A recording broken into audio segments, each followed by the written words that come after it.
Gloire à Dieu, béni soit l'Éternel pour tout ce qu'il fait. Merci Seigneur pour sa grâce. C'est encore une voix de vous dire que nous sommes dans un temps où justement les membres de l'armée de l'Éternel doivent être des gens vigilants, des gens de vision, des gens qui aspirent à un avenir différent des combats qu'ils mènent, des situations auxquelles ils sont habitués.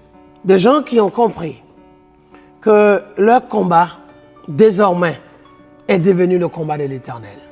Des gens aussi qui ont compris une chose, la nécessité, l'urgence, l'importance à ce que Dieu prenne le contrôle de leur situation, qu'elle soit personnelle, familiale, peu importe, même à distance, dans des situations où c'est scolaire pour d'autres, pour du travail, pour des projets, même pour des promesses, pour les mariages, j'en passe, pour la santé ou même pour des concours.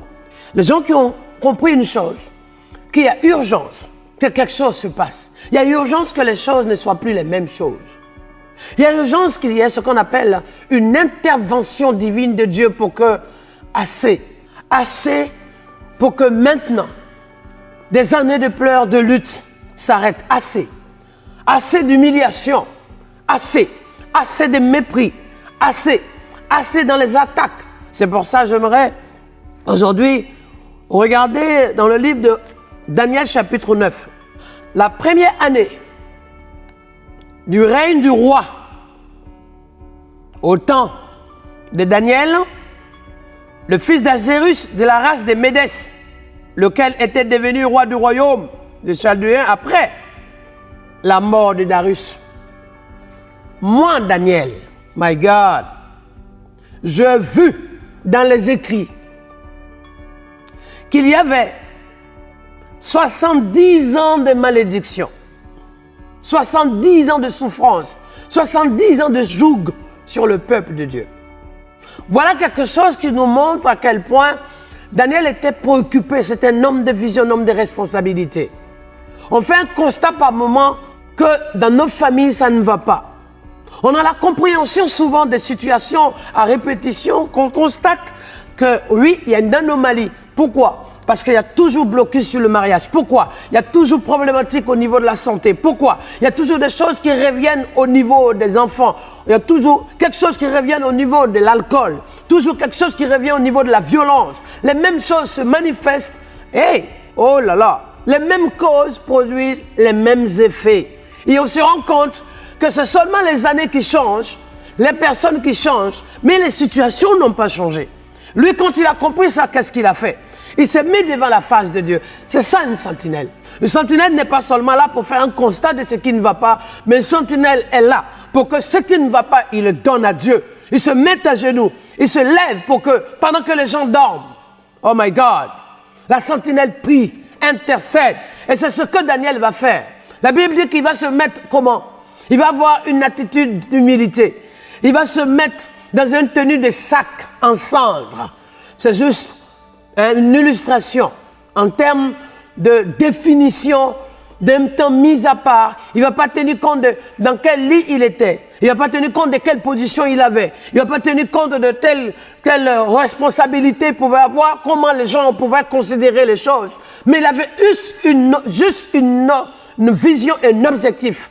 Que la malédiction qu'il a constatée dans les écrits, qu'il a découvert parce qu'il trouvait cette anomalie, il ne trouvait pas à sa place. Donc, il va se lever pour que la glace soit brisée, le mur soit brisé. Donc, une sentinelle a le fardeau et se met à part, même quand Daniel n'avait rien fait. C'est ça la sentinelle. La sentinelle n'attend pas de dire « ça ne me concerne pas, ce n'est pas mon enfant, c'est le voisin, c'est ma tante. D'ailleurs, même c'est pour mes ennemis. » Mais la sentinelle se lève parce qu'elle se dit « si les enfants des autres sont en souffrance, c'est aussi ma souffrance. Si le voisin est malade, c'est aussi quelque chose qui va m'affecter. Si mes parents ne sont pas bien, c'est aussi moi. Si mes collègues ne sont pas bien, c'est aussi moi. » La sentinelle se soucie du pays, du peuple, de la famille. La sentinelle porte. La sentinelle se lève. La sentinelle brille. La sentinelle prend position. La sentinelle combat. La sentinelle intercède. La sentinelle invoque la grâce de Dieu. La sentinelle porte la charge et supplie Dieu comme si c'était son propre péché. Donc si tu es une sentinelle aujourd'hui, je vous ai dit une fois que pour être une sentinelle, il faut avoir des caractéristiques bien précises. Mais maintenant, pour manifester la vie des sentinelles dans l'armée que Dieu a constituée, sache une chose, my God, c'est une grâce déjà. Il faut que tu aies la foi, d'accord? Mais maintenant aussi, il faut que tu aies le cœur pour prier. Prier pour toi et prier pour les autres. Même prier pour celui qui t'a peut-être fait du tort, ou peut-être quelqu'un qui a été méchant avec toi, ou quelqu'un peut-être qui te regarde bizarrement, avec qui il y a un peu de friction. Parce que la sentinelle ne fait pas de cri. La sentinelle, elle voit, elle cherche à voir le danger venir. Elle veut comprendre ce qui se passe. Et elle va prendre position pour que ça ne se passe pas. Trop, c'est trop. Subir, non. Écraser, non. Être détruit, non. Mais se lever pour que ce qui arrive soit modifié au nom de Jésus de Nazareth. Et in the name of Jesus, the power of God. Sentinelle, il est temps que tu te lèves aujourd'hui. Peut-être ce matin, tu t'es levé fatigué. Actuellement, aujourd'hui, tu es en train de te coucher pour le soir, pour d'autres, un peu épuisé. Mais tu dois te lever pour que la journée prochaine qui arrive ne soit plus jamais la même. Et le mois qui va arriver après, ou la semaine d'abord et le mois, et l'année qui va arriver, ne soit plus jamais la même. C'est terminé. Parce que ton Dieu est là, prêt à agir pour toi. C'est à toi de prendre cette position pour que Dieu agisse. Fais comme Daniel. Tu dois être le Daniel de cette année, de ta génération. Le Daniel de ta famille. Le Daniel de ton pays. Le Daniel, maintenant, de cette armée dans laquelle Dieu a mis ton nom.